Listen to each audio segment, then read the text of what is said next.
Drew and Nikki. I'm running a little bit late this morning going into work to work out. And so the sun is up and it's a beautiful morning. It's cold. Actually, it's below freezing. But and it's too bad I didn't get a good shot of this. I don't know. You're not going to be able to see, I think, all of the steam coming up off the river, the condensation, the low-lying fog here. Maybe, maybe not. But it's an awfully pretty morning. So I was going to make a video yesterday. I read an article that's kind of been eating at me about women's roles and how oppressed they are.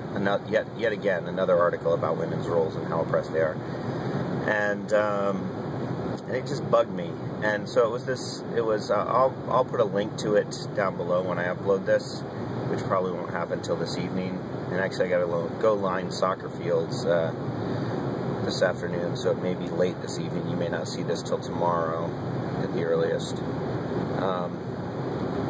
But if you can see that over there, the nice fog sitting down over everything. Anyway, this woman in this article talked about the cult of, or the expectations surrounding motherly duties, raising children, and that sort of thing. And she basically talked about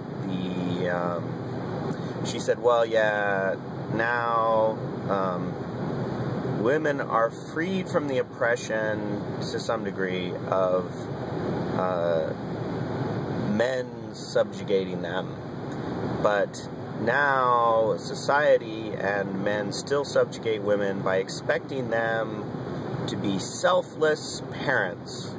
So women have to subjugate their own desires for the desires of their children, and they have to give up their careers and damage their careers to actually raise children, and that's completely unacceptable and oppressive, and it's wrong, and women should just be able to pursue their own desires and self-actualize as much as possible. And the thing that ticks me off about this is this assumption. There's a couple assumptions in this. The first is that anybody can really just pursue their own desires to the point where they just do everything to make themselves happy and self-actualize. Because I think self-actualization has a lot to do with helping others, and with not always doing what you want. I think that people who spend all their time pursuing their own desires are generally pretty unhappy people and end up lonely and miserable and, for the most part, unfulfilled. And I think that this, ironically, that there's a lot of women who are pursuing careers who are doing so under the illusion that men who have pursued careers are completely self-actualized and do so only for themselves, and that should be the goal, and that's the only measure by which there's equality between men and women.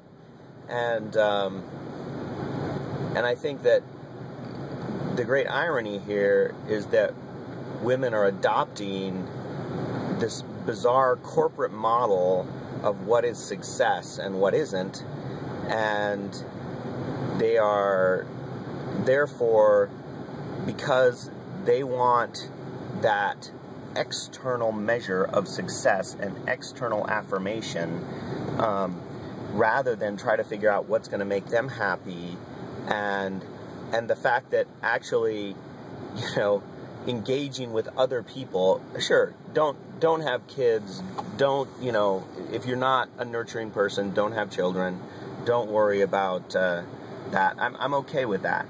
But, you know, don't tell me that, you know, women can't be actualized if they are expected to give up anything for anybody else, and that the model of an actualized woman is a woman who does only things for herself. Because I think the model of an actualized person is not that, and I think if you adopt that model, you're basically screwed. Anyway, I'll put a link to this article. It's crazy. I don't understand. You know, I think people are really ignorant and oftentimes, and I just can't believe that somebody would really think that there's going to be some value for themselves to just pursuing what they want. I mean, I don't know. I mean, people who I know like that are not happy. Still dead if I can't turn this off, which I will in a second. Boom.